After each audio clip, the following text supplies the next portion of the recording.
এত কষ্ট, এত খাটনি, এত পরিশ্রমের ফল পেলাম। আসলে কি শেষ পর্যন্ত পেলাম? ভাইরাল ক্লে ল্যাম্প বানাতে গিয়ে কতটুকু সফল হলাম সেটাই আজকে আপনাদের সাথে শেয়ার করব। হ্যালো এভরিওয়ান, আসসালামু আলাইকুম। আমি আপনাদের ফারিয়া আপু। কেমন আছেন সবাই? চারদিকে ক্লে এর ছড়াছড়ি দেখে আমার আর তর সইছিল না, তাই আমিও বাজার থেকে ক্লে নিয়ে আসলাম। সবাই ক্লে দিয়ে এত সুন্দর সুন্দর জিনিস তৈরি করছে, তো আমি ভাবলাম আমিও ক্লে দিয়ে কিছু তৈরি করব।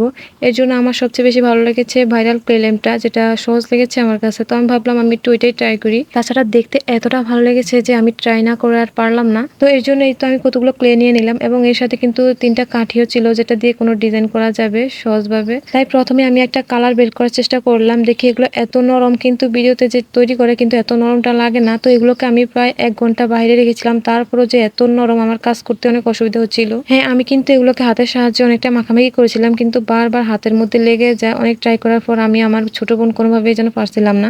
দেন অনেকক্ষণ ট্রাই করার পর আমরা এভাবে কাজ করতেছিলাম, আর কাঠে দিয়ে হালকা হালকা এভাবে চেপে দিচ্ছিলাম। ডিজাইনটা দেখে আমার কাছে সুন্দর লাগছিল। প্রথমে 2-1টা দেওয়ার পর দেখে ভালোই দেখাচ্ছে, তো ভাবলাম অন্যরকম হবে, সুন্দরও দেখাবে, তাই আমি এরকম ভাবে চেপে চেপে দিচ্ছিলাম একটা কাঠির সাহায্যে। জানি না সব ক্লে এরকম হয় কিনা, আমাদের এগুলো এতটাই নরম যে হাতের সাথে লেগে যাচ্ছিল, আর আমি এগুলাকে খুব কষ্টে চেপে চেপে দিচ্ছিলাম। তাছাড়া এগুলোকে অনেকক্ষণ আমি বাইরে রেখেছিলাম এবং হাতের সাহায্যে মথেও নিচ্ছিলাম যাতে একটু শক্ত হয়, কিন্তু ওরে আল্লাহ, এগুলো এত নরম যে আমার কাজ করতে অনেকটাই কষ্ট হয়েছিল। আমি একজনকে দেখেছি বলতে যে ক্লে নাকি ভালো খারাপ দুইটাই আছে। তো আমার কাছ থেকে ক্লেটার দাম 60 টাকা নিয়েছিল।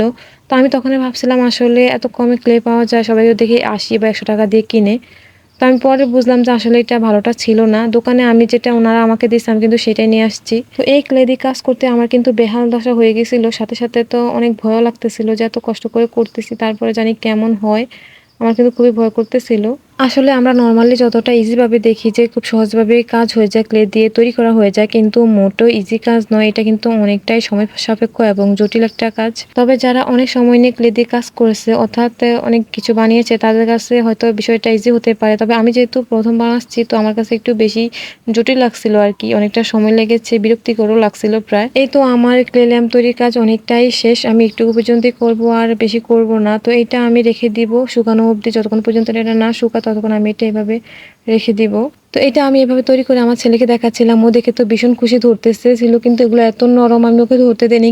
2 দিন পরে এটা যখন আমি এভাবে পাঠাইছিলাম, দেখেন আমার ক্লে ল্যাম্পের কি অবস্থা। আমি তো পুরাই হতাশ, কি বলবো। আসলে ক্লে গুলো এখনো কিন্তু নরম, এখনো অনেকটাই নরম, এবং এগুলো প্রায় খুলে খুলে যাচ্ছিল। তারপর আমি একটু চেষ্টা করলাম, যেহেতু এত কষ্ট করে বানিয়েছি, দেখি এটা কেমন দেখা যায় যখন এটার ভিতরে লাইট থাকবে। তো আর কি, যেহেতু এত কষ্ট করছি, তাই এটার ভিতরে একটু লাইট দিয়ে দেখতেছিলাম যে কেমন দেখা যায়, একটু মনের ইচ্ছাটা পূরণ করতে চাইছিলাম। এই তো আমার ক্লে ল্যাম্পের ভিতরে লাইট জ্বলছে, আর কি চাই। তো শেষ পর্যন্ত যারা ভিডিওর সাথে ছিলেন সবাইকে অনেক অনেক ধন্যবাদ। সবাই ভালো থাকবেন এবং আমার জন্য দোয়া করবেন। সবার জন্য অনেক অনেক শুভকামনা। আসসালামু আলাইকুম, আল্লাহ হাফিজ।